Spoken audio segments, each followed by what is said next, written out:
Hello, world. Peace and blessings to you all, and good health. We back again. The A, the B, Yes, sir. the Abluted podcast. If you didn't wash up today, you finna get abluted. The Abluted podcast. I was anxious for this episode, yo. We I ain't here. gonna lie. It's 2 weeks, 2.5 weeks. We here, we not dead. You know what they say, 2 weeks quarantine, get back right. So we back right. We back ready. Yes, sir. Talk to them, bro. What we So- doing today? Today we got a real good episode coming up. Well, we're not coming up, but here. Today we are touching up on economics. But we're gonna recap you on a few things from the last episode, just in general. I think the first thought I want to start with is, and this isn't a recap, and it's just a different thought, and I've been Right. thinking about it all day. So what I wanted to share. So I wanted to say that the human mind is so subconsciously programmed to be screwed that it's sad. In the sense of race. And it's like, you Asian, you black, you this, you that. At the end of the day, it's two genders. Yeah, now. Man and woman, right? Mhm. So it's like, okay, you have a white man, you have a German man, you have an Asian man, and no different. We may think and feel differently. However, we piss the same way, we eat the same way, we shit the same way, we hear the same way. And to me, that just shows divisiveness. And you can change. My point is, we so subconsciously programmed to be divided that it's sad. And the point is, we can be together. And like you said, that shit started with our race. I really think that depending on your race, on how you're gonna become like brought up differently. Probably being violent. Okay. Well, Whatever. yeah.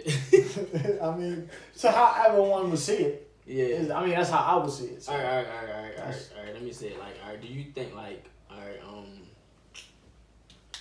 like a black home, like a black single family home, they coming up and shit like that. Right. Just say if it's like in the poverty perspective, like they coming up, struggling and shit. Right.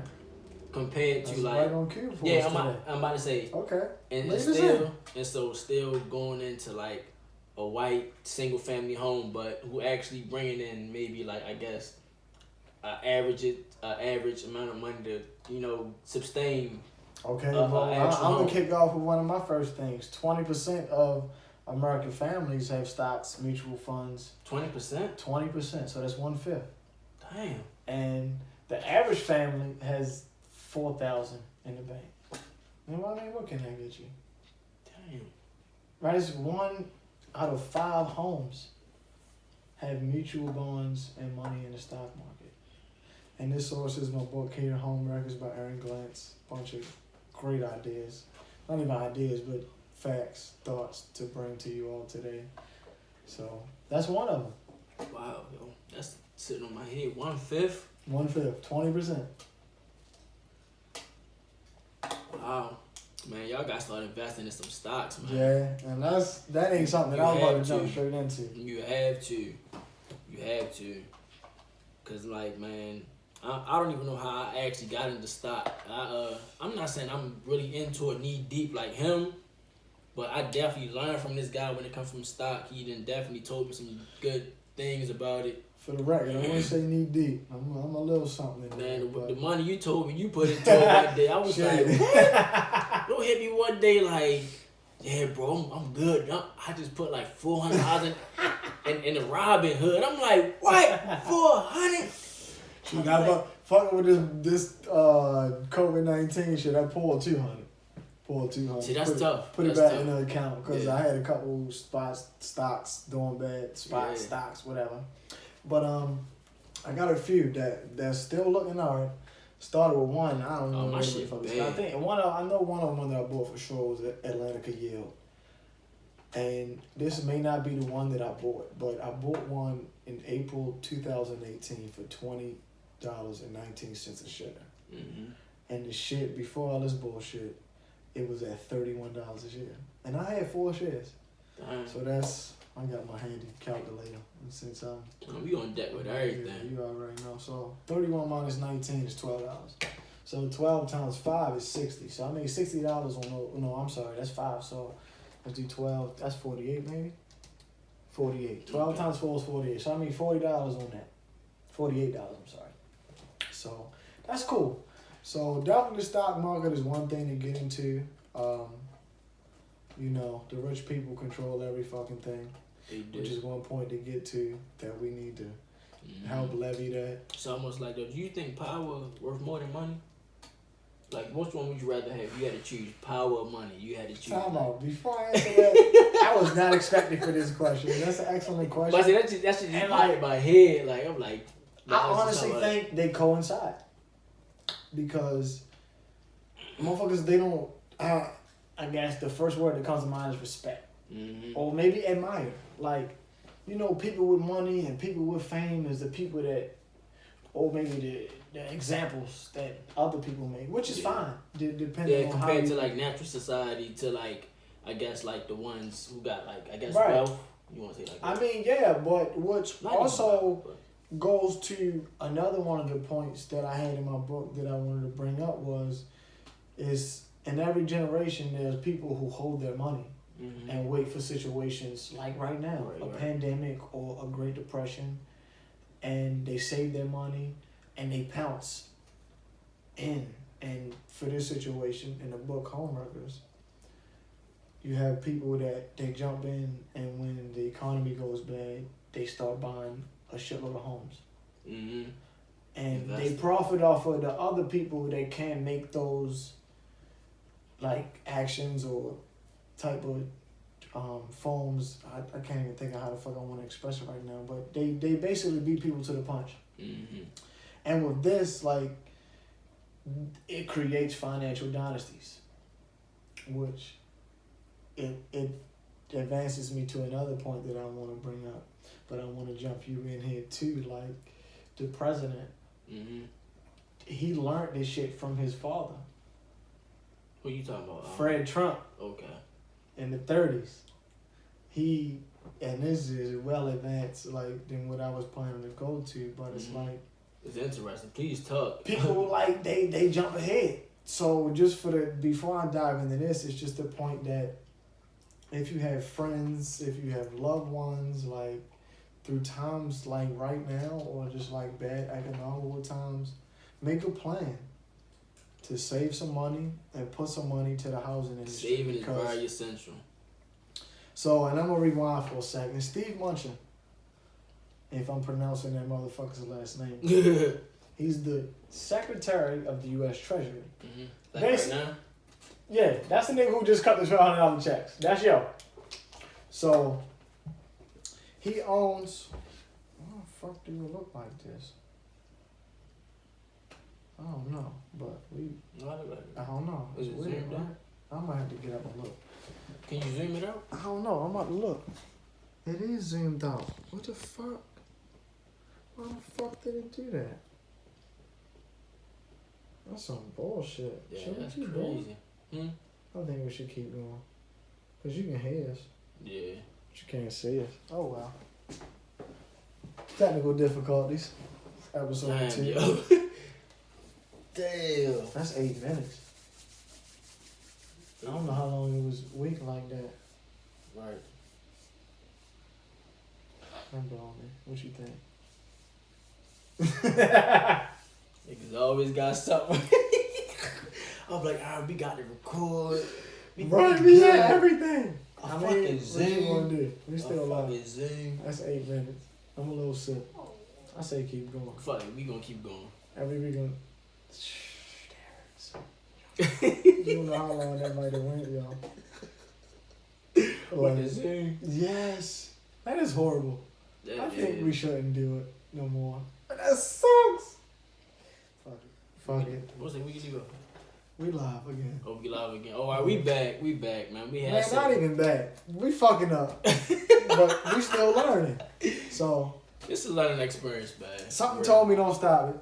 Because it was, I'm like in my mind, we still good. And I know, like I said, we running out to watch. I'm recording from, keep it a buck. Give it a buck. So the phone is right here. I got it out to watch and I'm recording right here. I looked at the watch and I was like, damn, it's a little close. And I see the heater behind us and I'm like, Something ain't right. But we picking back up. We should have kept going. We going to do how we doing. So I think from where we left off was the U.S. Secretary of Treasury. Steve Yeah, that's what it Mnuchin. was. Yeah. He's a rich motherfucker, and he's profiting off of a lot of middle class homes and families. And Lower class too. I mean, you know, people that ain't got it like this motherfucker got it. Yeah. And this book, the Homeworkers book, which I'm referencing mostly today, he wasn't like, his father worked at Gold Sachs, man. I think he went to Yale or some shit. And That's it enough. yeah, he went to an Ivy League school for a fact. And we got the computer to the side there in case we need to fact check. We're gonna keep it simple. Say Ivy League. I didn't say shout out to the flowers. Make the little setup nice. look good. Roses, colors. We out here. Thank you, Laverne. Yeah, For shout real. out. But Coming up real nice. so his father worked at Goldman Sachs. He worked at Goldman Sachs. According to the book, he wasn't that really like prevalent there. So, but he was still making bread. So we went and did some other business ventures, whatever. So this bank called IndyMac in California. In June of 2008, the FDIC court noticed that all that they were doing, the CEO at that point, which I don't know his name, it's in a book somewhere, but at that point he was like, loan out anything, like just give out Just money. giving out money. Give out money, give out money, give out money. Was this to the middle class homes still? Or? I mean, it was mainly white people. Okay. Wow. Mainly white people. So in the 1930s, FDR made a bill. That's a long time ago. Yeah. So was that almost 80 years? No, 90. I'm sorry. Almost Yeah, 90 we years. coming up on Right. So coming up on 2030. But so yeah. But they were just lending out money, and what they would do is, so what banks do, they sell loans and shit to whoever want to buy it. And what IndyMac was doing was, Oh, you said they sell loans? yeah, so IndyMac, they like, for that part, they was doing like homes and shit. Okay. And what they would do, they would loan out people's loans basically, Damn. but sell them to other banks. So this was in 08 during the recession. Matter of fact, I don't mean to cut you off, but that shit sounds just like how it is now. Dealing with like, say if like I got a loan through like a student loan, or it could be anything. It could be like a phone bill, internet bill, something like that. Right. Once you hold on to that loan, they sell that loan to another third party collection, and you. I mean, it's a debit. Yeah. It's two forms of payment Mhm. or transactions within. It's a debit and it's a credit. Somebody getting paid and somebody paying. Yeah. So that is what it is. So Do you think that third party like collection agency, like they probably call them like, hey, let's buy this debt from you, what? and they probably increase the interest rate on that third party debt. Some shit. Yeah. Hell yeah. So That's smart. I mean, that's what people, institutions. That's a good investment though, but that's like kind of scary. Not saying it's scary, but if the person is willing to pay, like, damn, that just me just thinking about it. I'm like, Need to fill up. you owe Sprint $500. Fuck Sprint. I'm with them too. No I like cap. y'all. I'm late all the time. 26. My birthday January 26th. R.I.P. Kobe. He died January 26th. My birthday, 92. And that's what my Sprint bill do, which brought that point up. But anyway. Yeah, so say if you owe Sprint $500, right? Mm-hmm. So then like it'll go like I guess years you don't end up paying that bill and it sit on your credit. Now me, I'm the third party collection. So I reach out to you like, hey, we see you got this debt by somebody else that hasn't been paid yet. Let us buy that from you. Just say, like from me? yeah, I'm about to say not from you personally, but Okay. but from Sprint. Right. So like I call Sprint up Yeah, and be like, that's what they do. yeah. So do you And think they sell that shit for pennies on the dollar. And that's what they keep doing. And it's like essentially the what same is thing. that called? We gotta find out what that is. Like that What shit is cold. specifically? Like what is what? like if I'm a debt collector trying to buy a debt. That's.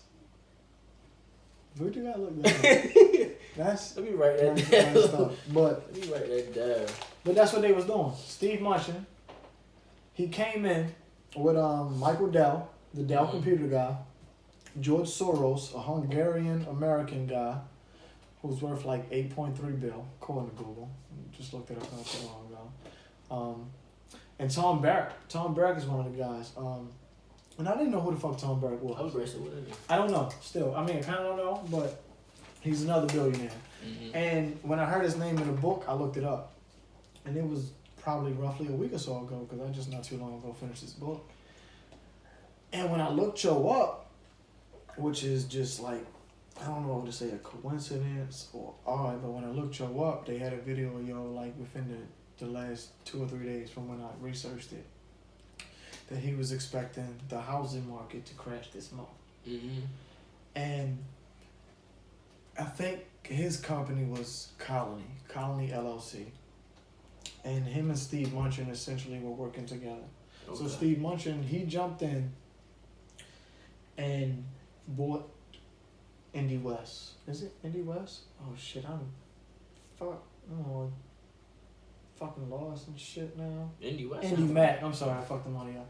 It became One West, I think. Let me hold it down. I'm done.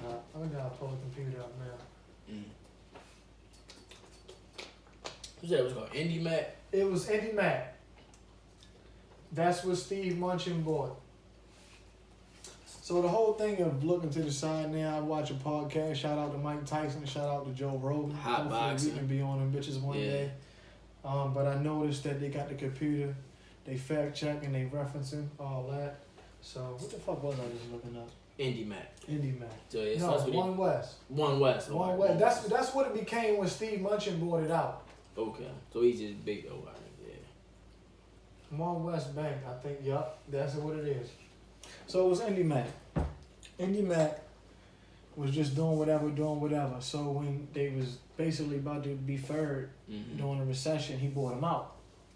And that's what the point was. Michael Dow and George Soros and them, they bought 24.97% of the bank.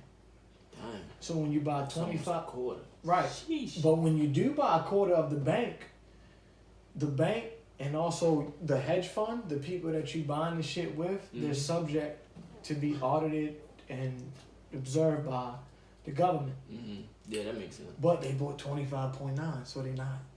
So to be audited, you got to be 25%. Yeah. Okay. According to the book. All right. So in the book they would say if you bought 25% of the bank, the government can audit the bank and the hedge fund that bought it. Mm-hmm. So they intentionally bought 24.9% of it. Damn. So they did that shit on purpose. Right. And You think there's some illegal shit going on between that? what? Just for them, just simple fact, they were like, we're gonna just try to buy out this much percentage. Bro, the man that just cut them $1,200 checks is a fucking billionaire, and his company. See, you know how when shit go wrong, motherfucker step down and all that. So when shit go wrong, he stepped down.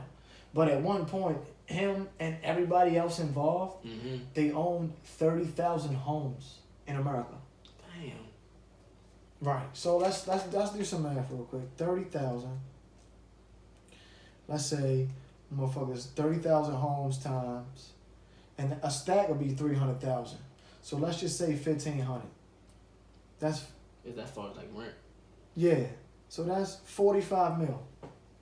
A year? So if you have 30,000 homes paying $1,500 a month for rent. Oh, that's a month.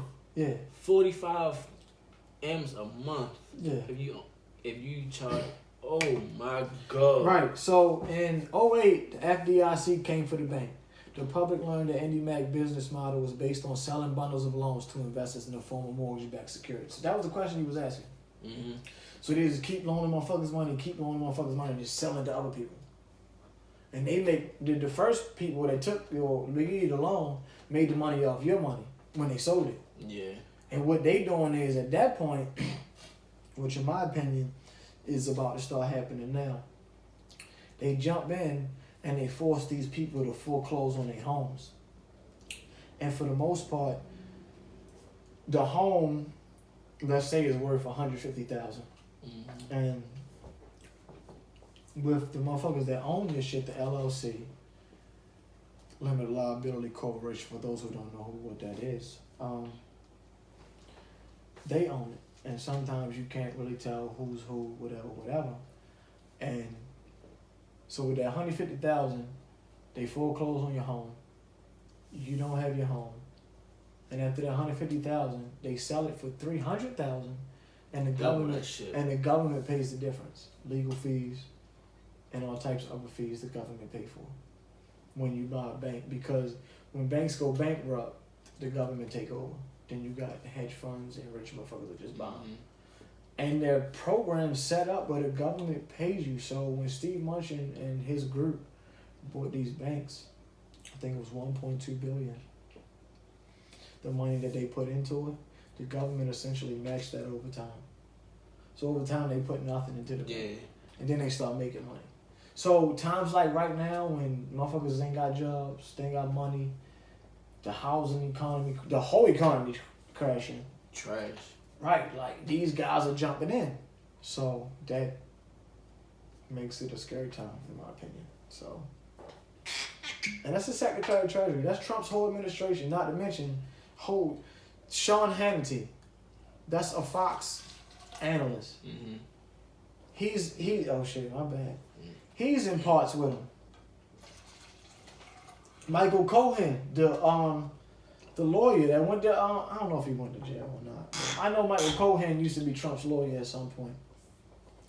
And he like, all the motherfuckers had part of it.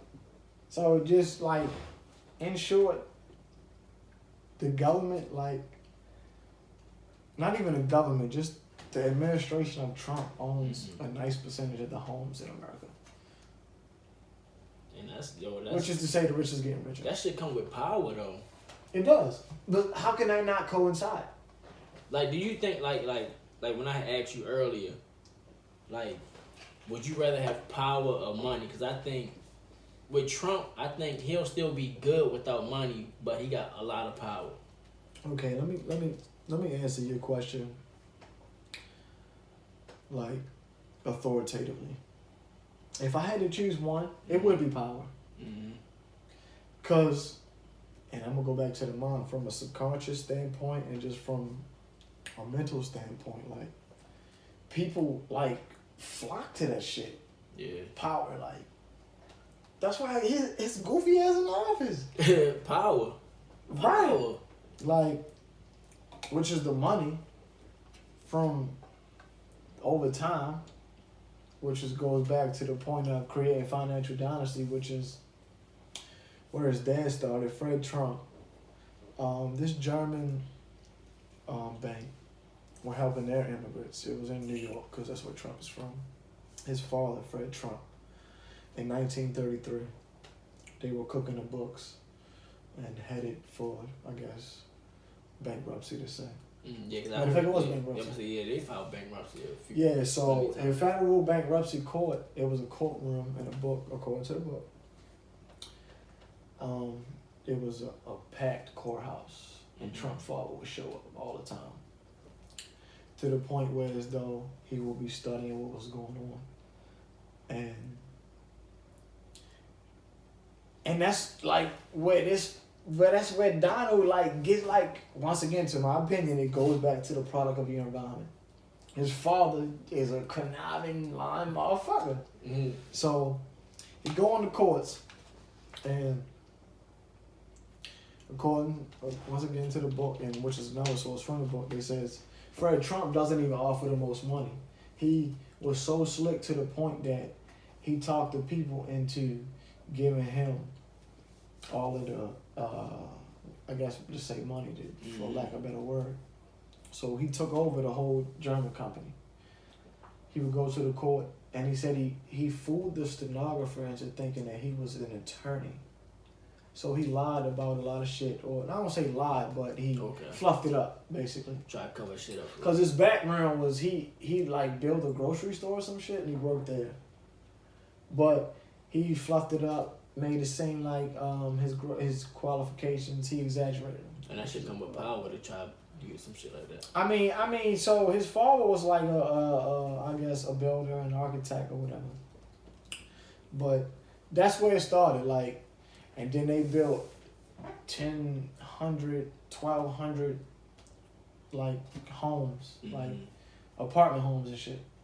And of course, like that's easily like noted in like I guess history or just the tabloids or whatever like that. Motherfucking Fred Trump and Donald Trump, they racist as how they treated people. Excuse me, how they treated people in their homes and shit like that. So Okay. history does repeat itself. I was going to say history definitely repeat itself. Yeah. History gonna always repeat itself. It's gonna like always repeat itself. How I said, nigga. How long you think this country been in debt? Oh, speaking of that, they owe China a lot of money. Yo, I think Trillions. we owe the world like a lot of money. The world. Might as well say China makes up a lot of the reason why the goddamn world is here. I mean, you look at a lot of shit and you're gonna see made in China. Which brings to one point, and I got this from a podcast, Joe Rogan and Eric Weinstein. The World Health Organization, and I don't know if it was a video call or some type of conference or whatever it was, some form of media. And the Taiwanese people, like, I think they were saying, like, they handled this situation really well. In this situation, I mean, like the coronavirus. Mm-hmm. And they said whoever was speaking on behalf of the World Health Organization was, like, reluctant to, like, actually give the Taiwanese people their due cause. Okay. Based off of economic values or economic influence, I should say.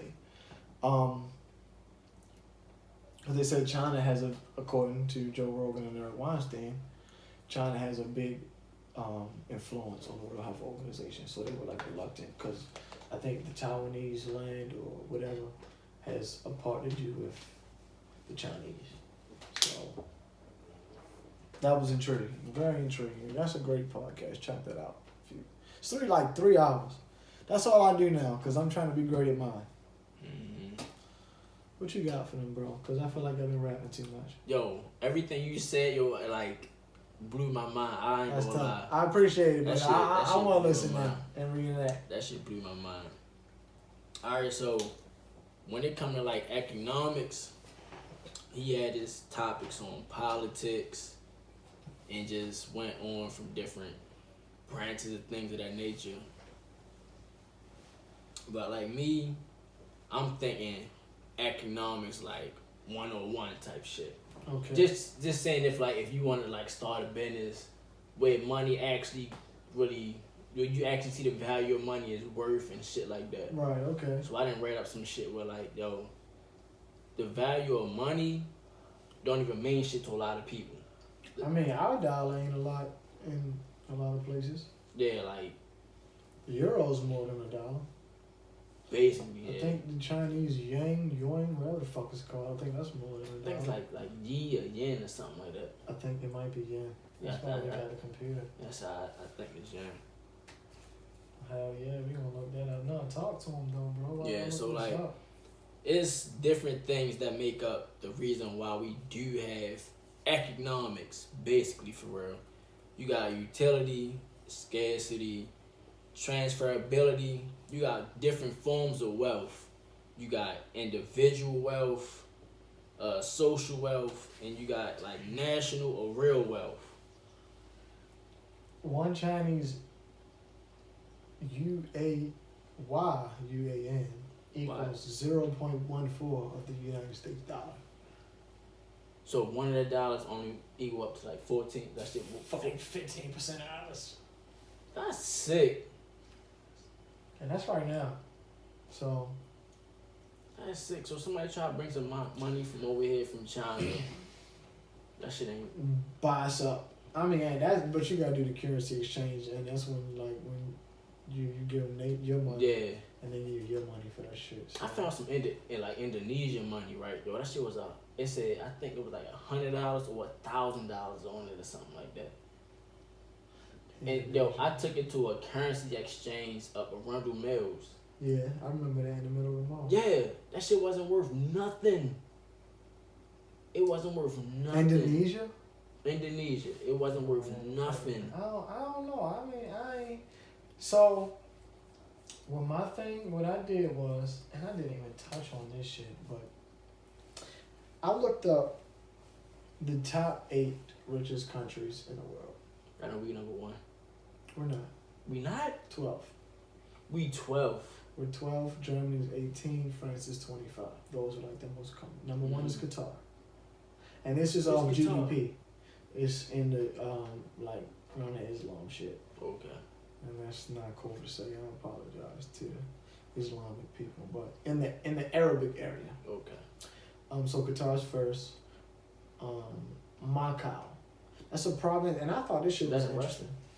No, Macau is a province of China, but they were inhabited with Portuguese people. So it's Portuguese law, but it's Chinese economy and it's owned by the Chinese. That's off of gross domestic product, which is what one country produces in a matter of time and how they profit off of it. So you got Qatar, Macau, Singapore. That's 3. I'm about to look at my damn list. Brunei. Yes. That's like an Arabic area too. Kuwait, Arabic. Mm-hmm. Bermuda is 6.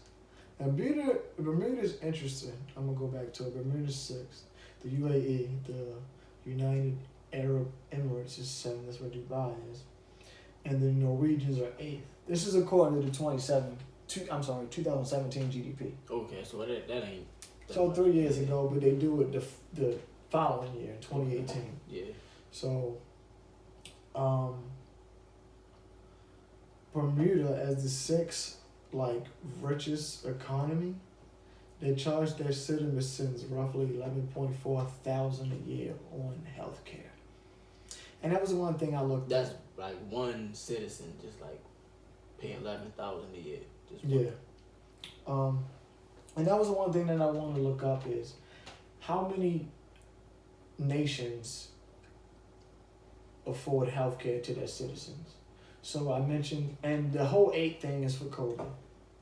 The top 8. You already know what it is. That's why I did it. Shout out to my man Bug. He told me tell you why.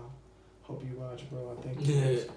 But so that was the 8, and the other 3 were the USA, Germans, and the French. That's 11 countries. Mm-hmm. So of them 11 countries, 6 of them provide health care to all citizens. That's 55%.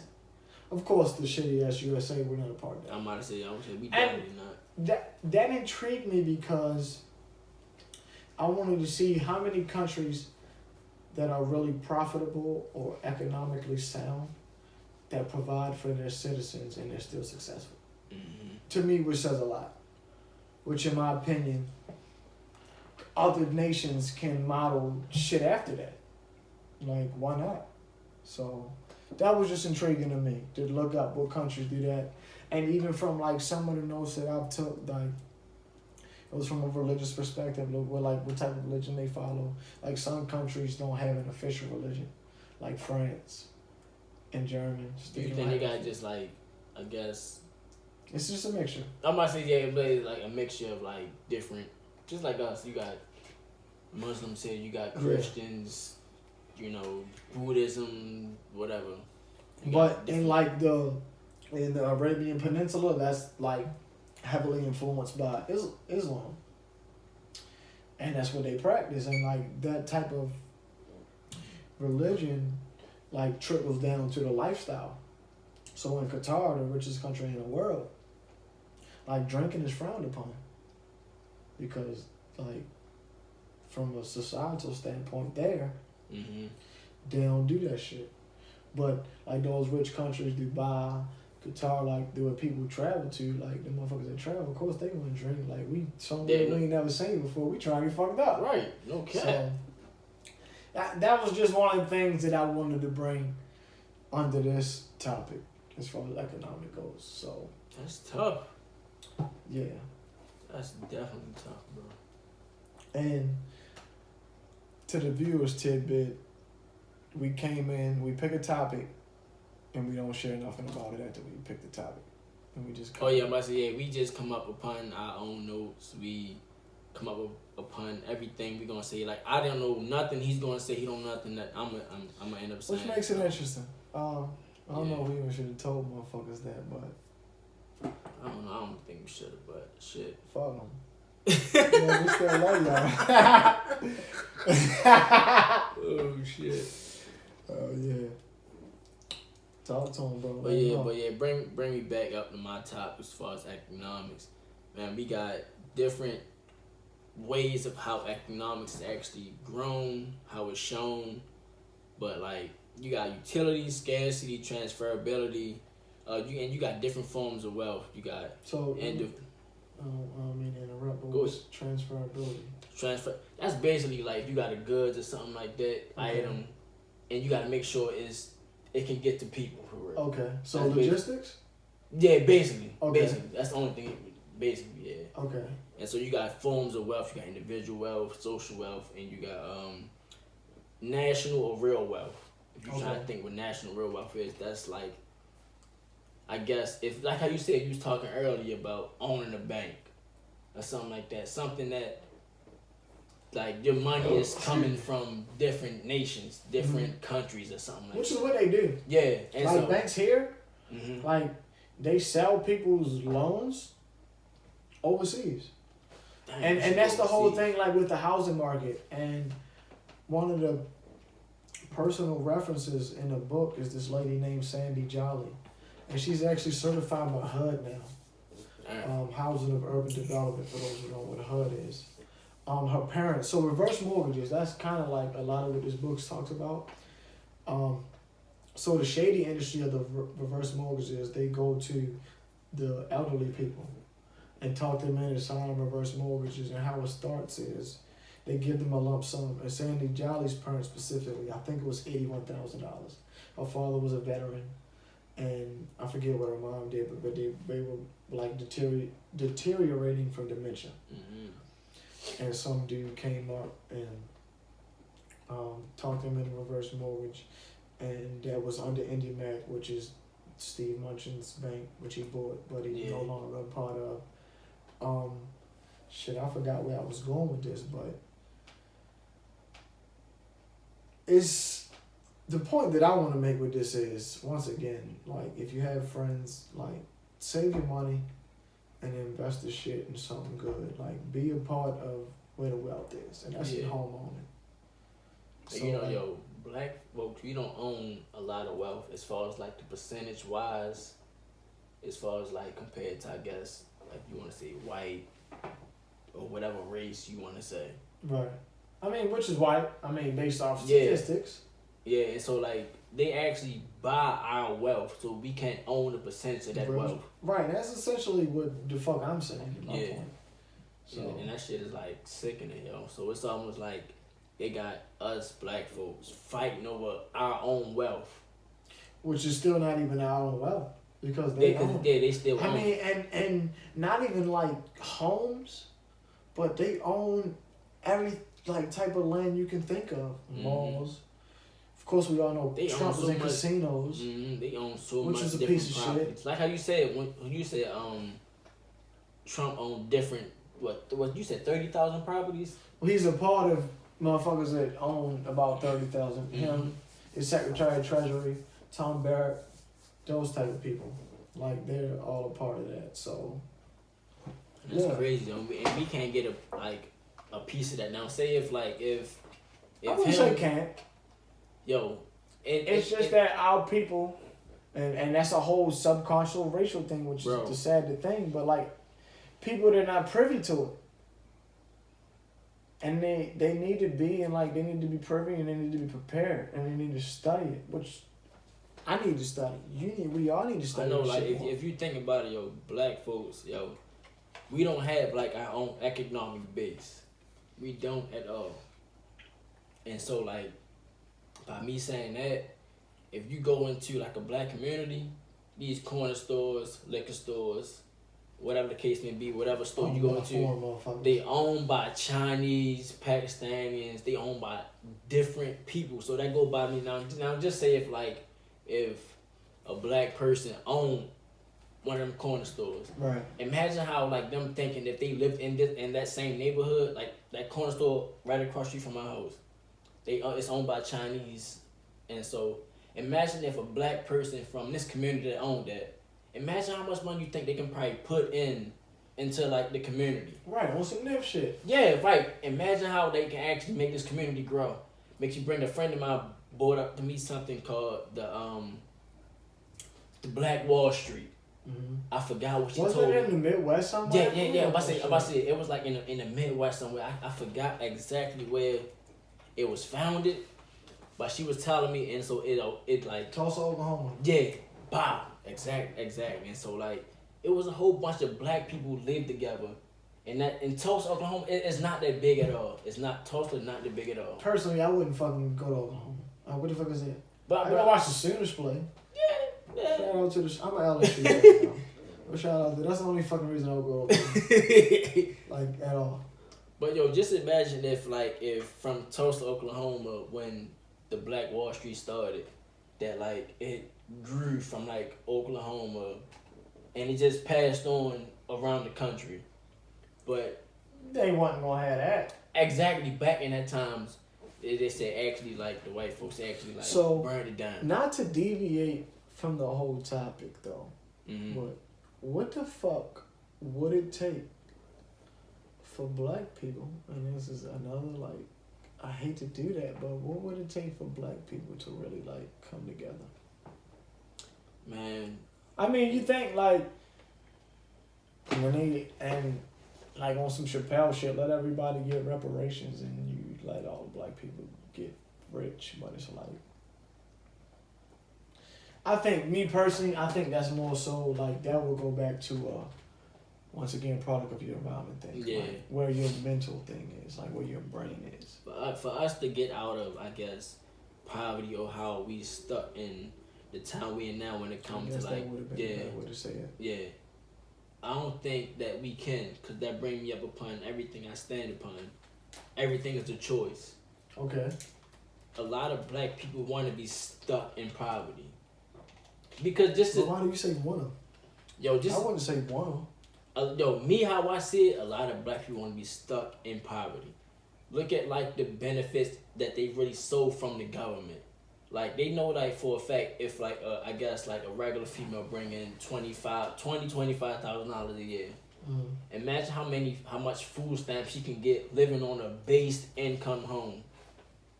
And so like say if like her rent $300, and then she get food stamps $400 a month in food stamps. If you think about that, like who wouldn't want to live like that? Man, my rent $300. I get $400 in free food to feed me and my kids. But then what brings upon the part that like you living around a poverty-based neighborhood because like it's others like you that's dwelling in that same situation. Right, which goes to the point of this same book, like the Red Line Effect, which was brought upon in the 1930s. Mm-hmm. They basically green lighted and red lighted neighborhoods. Now, obviously, the red lights were the bad neighborhoods, the Negroes. Mm-hmm. And the shit, I read this book, Morgan, in my African diaspora class. I do not know the title of it, but that was the first time I've ever heard of the term redlining. Excuse me.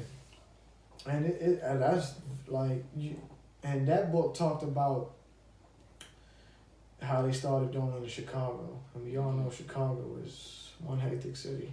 Crazy.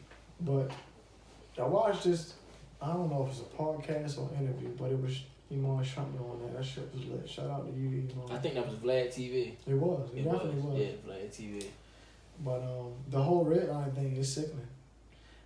And that even ties back to what's going on right now, like the whole how it's affecting the African American and minority communities. Like we're segregated in the areas that suck. Mm-hmm. Or I seen some shit, I don't know what source it is, but like we're miles away from hospitals. And it's literally like miles. It ain't. Think the closest hospital to me is literally up the street. Go straight out Whitman, St. Agnes, right there. Right. And that's not even too close from where we are right now. And we don't know the historical contents of this neighborhood. I mean, but based off what we see right now, it wasn't that great. I ain't gonna lie. I think we gotta take an intermission. I gotta go to bed. I ain't gonna lie. Hey, bro, you back. Alright, we back, folks. As you can see, I had to take a quick. As you can see, he can't hold his fucking bladder. Period. I had to take a quick intermission real quick. I had to take a quick bathroom break. But what we leave off at? I forget, but I think this is a perfect moment for like closing remarks. Okay. Or just to say a few things. Cause I know that I didn't touch up. At least I think I didn't. We definitely got to touch up on our the previous episode. Yeah. And I wanted to bring attention. Before we started, I seen your comment, Aaron. I unliked it, and I didn't know he liked it. He had liked it, so I liked it again after I unliked it. The whole meditation thing, my nigga Aaron. Appreciate y'all for checking it out. Definitely appreciate it. So I talked to Jeff about it, but to Aaron, but to both of y'all, but to anybody that would like to meditate. So I spoke on meditation. I literally only meditated one time since that last time. And once again, I go back to the COVID thing. I set the alarm on my phone to meditate for 8 minutes and 24 seconds. So make a long story short, or to fast forward before ending, I set the shit for 8 hours and 24 minutes. Oh, man. Right. Yeah. But I lasted 14 minutes. I looked at the time before I started. Mm-hmm. And just to say that it went longer than I expected, almost double, which was really awesome. That's a cool illusion, though. Right. It was and it's always with anything in life, because we have a fucking, and I believe in evolution, by the way, and that's a whole other topic, which I can't wait to get into. But that's just how the brain is. It wanders. It took me places, but I got back. So that was one of the things I wanted to touch on, was the whole meditation thing. Try that shit. It's cool. I need to be more consistent. I love it. I love meditating, man. That shit take me to a peace of mind where I never thought I can be at. I think when I really fell on my ass down bed, I'm like, yo, I really gotta venture my brain on somewhere else, because where my brain at right now, it's not where I think it should be. So I gotta say those exact words. I was ready to say those exact words. Yeah, so I really think I gotta grow at some point on where I'm at. And it's plenty of room. It's so much room. We're not recording, bro. We're not recording. Oh, we is recording. Oh shit. Do you think? All right. My bad. So man. yeah, we still going on, but yo, for everybody that's listening, it's so much room for you and yourself that it's so much in your head that you can learn if you really just take the time and be productive about it, man. It really don't matter what it can be. It can be an article you read or something that's gonna be productive. As long as you reading.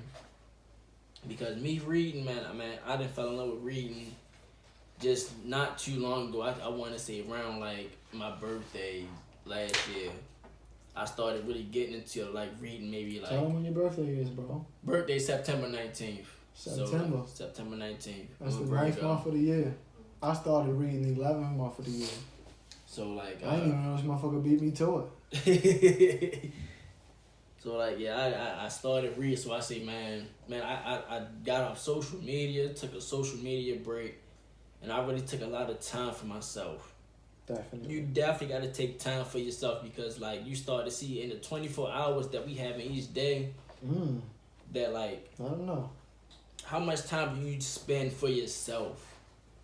And that was another thing that I wanted to talk about. Man, it's literally not enough time that people take to really spend on themselves. I don't give a damn if it's 10 minutes a day for you to start to grow somewhere from that 10 to 20, that 20 to an hour. You never know where that shit can take you.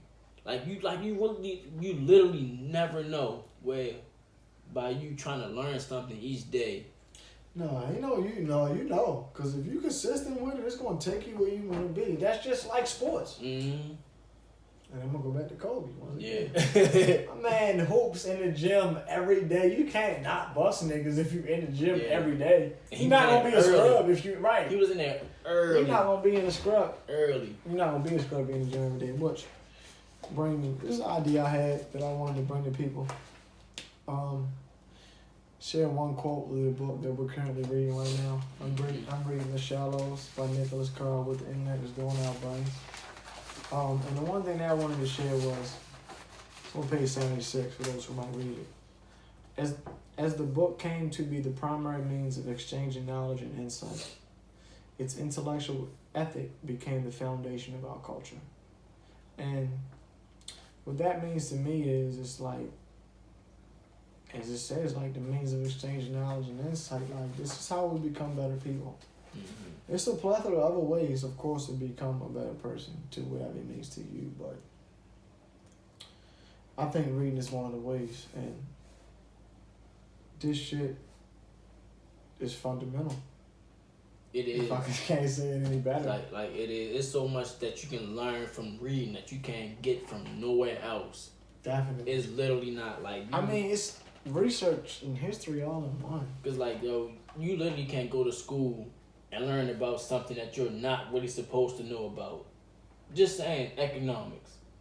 In case you want to get into like a business field or something like that. Say you growing up, you 13 years old, and you already got your mindset like, man, I want to be a business owner.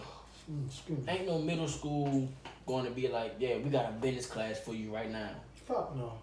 Something like that. But now it's going to take that 13-year-old to be like, he got to bring out a book for him to read, for him to really get those essential things that he needs to know where to go at from that point. Damn near impossible in our culture. It is, like, I mean, in times right now, definitely.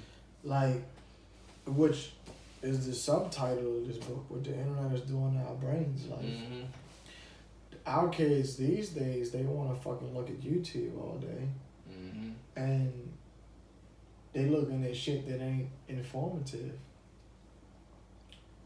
I mean, but that's just making an assumption. Yeah. But that's a good that makes an assumption on top of the fact that for me, I don't have kids. I got you, by the way. And that's a whole nother topic that I can't wait to get into. That's gonna be on our next episode. No, it ain't. Relationships? That's kids. I forgot. Parenting. We ain't get to that. Look, we talk too much. We talk too much. We talk too much. But I like the point I was making, like with my niece and nephew, they watch shit that I won't say that ain't good for them, but it ain't really informative either. So yeah, like the technological like advances these days, and AI, and even Elon Musk hitting the J with fucking Joe Rogan. He ain't in hell that bitch though. I think he just like pulled it and blew it out. Yeah. I bluffed that. But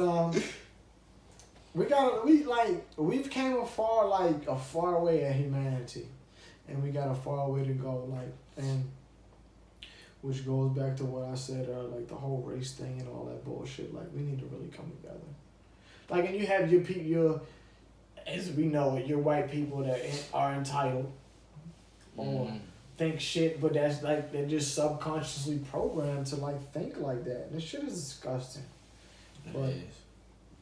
Cause they always say like we do need more equality. Yeah. They say, but like when it comes to race, you can't really have no equality because like we all go our different ways when it comes to race. We definitely do. Cause what's a race, y'all? I mean, I don't know, but I don't think that's a thing. What? Because race. Because at the end of the day, man or women, we all need to eat. Mm-hmm. We all need to piss. We all need to shit. Yeah, I'm saying, yeah, we and definitely we all humans. same the five senses. Yeah, we all share the five senses. I'm sorry. I mean, but